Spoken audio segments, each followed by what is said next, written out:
Hey guys, so God has kind of been putting it on my heart for a long time to start, making videos and stuff like that, and I really haven't known how to go about it or what to talk about. And like, I had a day where I really had something that I could, vent about, and my phone didn't have any storage on it, so I couldn't even make the videos. But now I have a new one, and so this time God's kind of just put it on my heart because it's been Overdose Awareness here recently, and I'm a recovering addict myself, and my son's father also was. I just did some time in prison, and while I was in there, he passed away of a drug overdose. I knew that he had relapsed because of certain things that he was doing and how he was acting and things like that. So anyway, when I found out, like, being in prison is, sometimes when you lose people, it makes it a little bit harder to grasp, because, at least for me anyways, you're detached from everything in there. And so it's hard for something so big to really like sink in. And I can remember when I found out, like, I couldn't even really cry at first. I was just in shock. I remember like coming out of the bathroom and like, I cried a little bit, but it was like, it did not seem real to me. And I remember literally telling myself in my mind, like, this isn't real. Like, I remember hearing myself think, this is not real. And it was just something that was really hard for me to grasp in there. I lost a lot of people really close to my heart whenever I was in there, but him and I's relationship had already been like rocky, and he had, done some things to hurt me, which is fine. I mean, that's a part of life, especially whenever you're in addiction and stuff like that. But I didn't really know how to go about finding an outlet to grieve that loss. And I remember talking to my daughter's dad on the phone one day.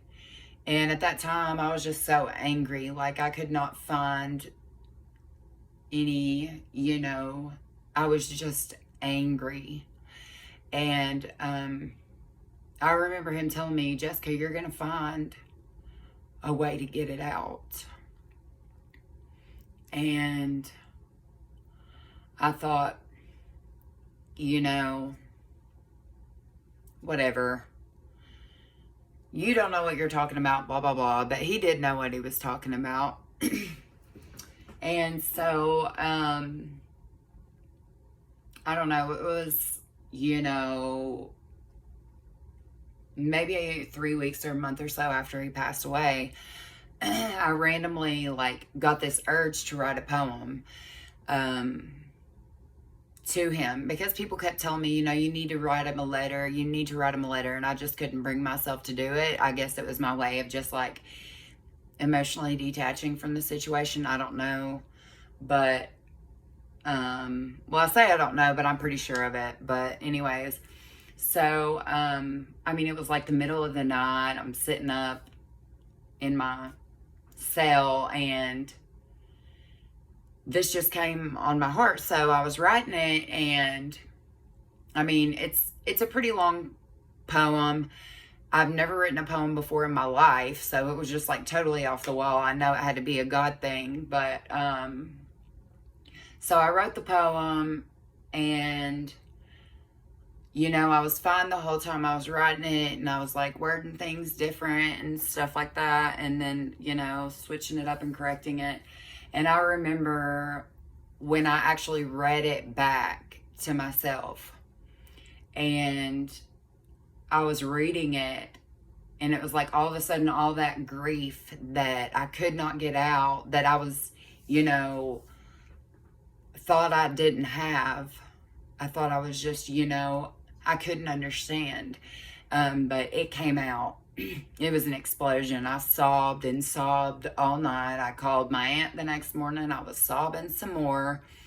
Um, and, but anyways, it was an outlet for me. God has kind of put it on my heart. I shared it a couple times while I was in prison. I let some people that were very close to my heart read it, in there, and, I read it out loud one time in front of a group of people that I was in front of while I was in TC, which is a treatment program, in one of the prison facilities that I was at. And it was hard for me to get out of my comfort zone and read it because I'm a pretty reserved person. I've gotten more open about it now, but as far as things like very personal like this, I'm very wary about who I share them with. But I shared it in my group, and it was kind of freeing for me, and I really haven't done it anymore since. I think I maybe have let a couple people read it, but like I said, the overdose awareness thing has been popping up, and I've lost several friends to drugs. Both of my children's fathers have passed away. But I just figured that I would share the poem because it kind of gives some insight, as to how it feels to lose someone to drugs.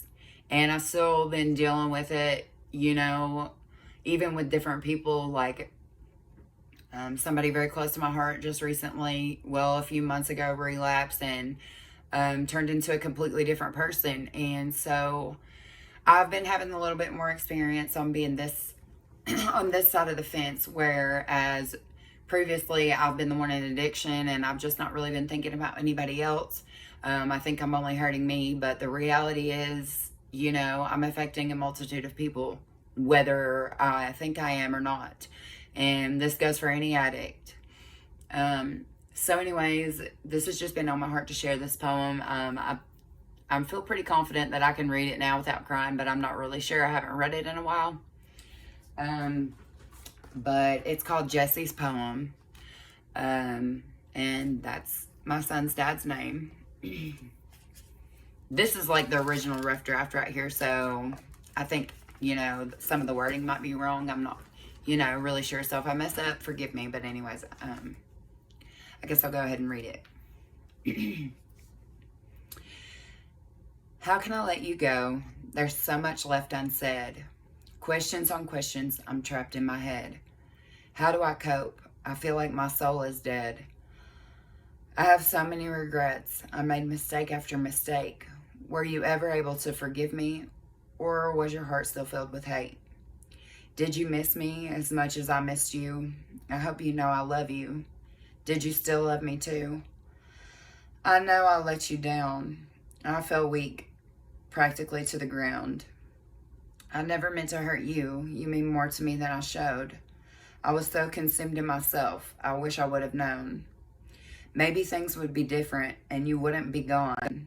How can I be so broken inside but feel nothing at all? It's like my heart has done nothing but put up a wall. So I wait for the day that it all tumbles down. When my pain all comes crashing, it's bound to make me drown. My heart, it's beating, but it doesn't make a sound. Or maybe the thoughts in my head are just too loud. I'm empty and cold, and I feel so alone. How much longer will this last? Will it ever pass? Did you make it to heaven? Or are you still stuck in hell? Did you ever find peace? Have you seen God's face? Did he take all of your pain? Have you finally seen rain? I miss you so badly I can't even grasp how I'll make it without you. And I really hate to ask, but would you still take that shot if you knew it'd be your last? Did you think of our son, how he needed his dad? What about your daughter you were so excited to have? Did you think we could do this all alone without you? I know you were hurting, but we'd have loved you through.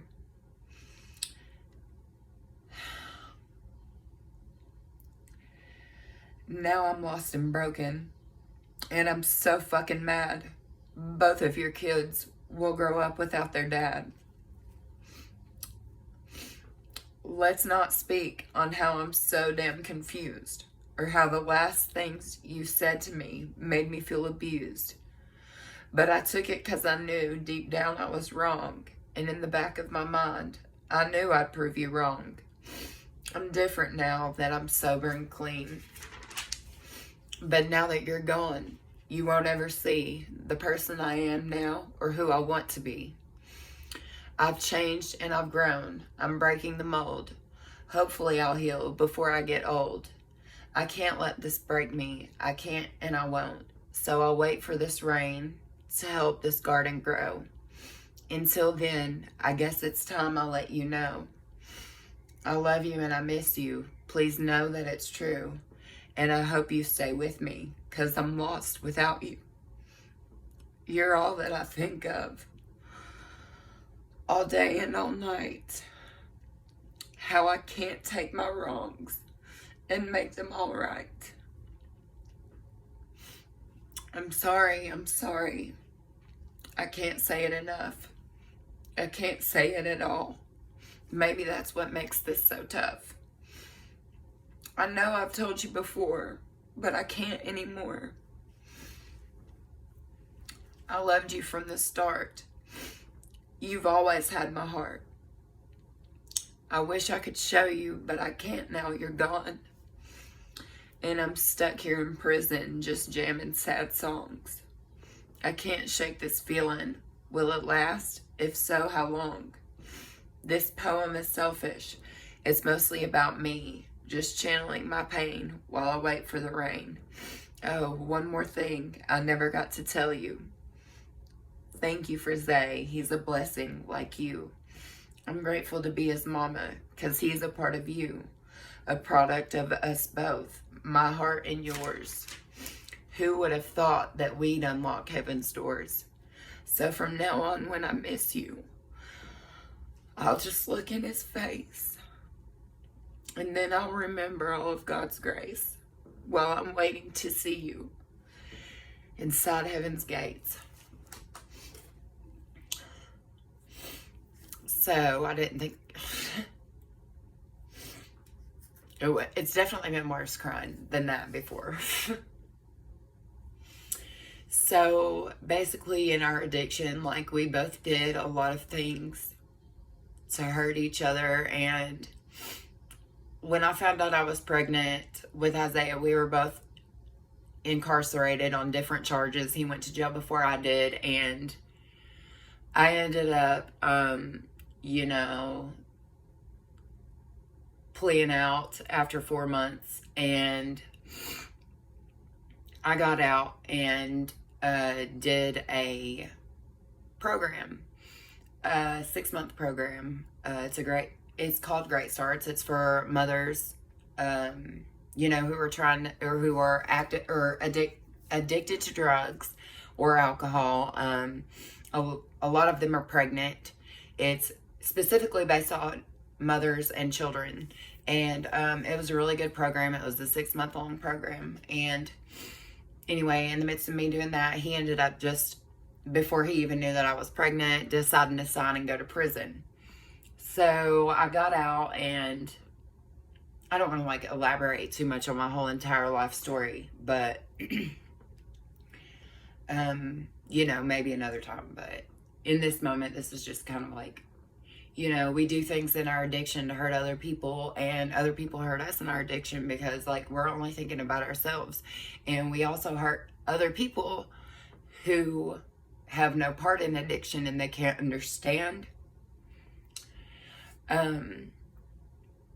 So I had Isaiah, and I had him in February. I had got out of jail in October. I had him in February 5th. And I did really good in the program. I completed it. And then I got to the 3/4 house. I couldn't find any help, and my charge was so recent I couldn't get any housing. At that point, I didn't really have any family that was willing to help me, except for my aunt in Alabama and my judge, or drug court or nothing like that was willing to let me go out there. So I kind of just started giving up and I ended up relapsing. Well, I did it a couple times, and finally, drug court was like, you can go in on your sanction, and if your judge lets you out, then that's fine. You can come back. But, my state officer was like, didn't want to take me back. So I ended up going to prison before my son's dad even got out. When he got out, we were talking and stuff regularly at first, and we wrote a little bit back and forth while we were in there. And so he started using again and stuff, and started bringing out like old things that I did while I was using and stuff like that. And I understand because he was hurt, but he ended up getting another girl pregnant while I was in prison, and we were supposed to be working things out. And so that alone was kind of devastating for me. So I think that's part of why I was but I understood he was hurt, and I was just like, willing to do whatever. But in the midst of that, he was using with this girl, and he died before the baby was even born, and before my son could ever even really know his dad. So I really just wanted to share this because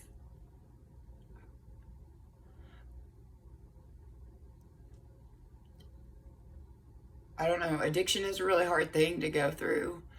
And once you start getting clean, like, and a little clear-headed, you can start to understand other people's perspectives. Like, and I know it's hard, but like, I just want to encourage anybody who's in active addiction right now to reach out to anybody, because your next use can be your last. And I know some of us don't care if we die or whatever. But a lot of us, we're just using to numb things out. And then, we don't know when we use that it can be our last time. And dope is not worth anyone's life, man. Like, it's not worth your life. It's not worth my life. It's not worth anyone's life. And even if you feel alone right now, someone, if not multitudes of people,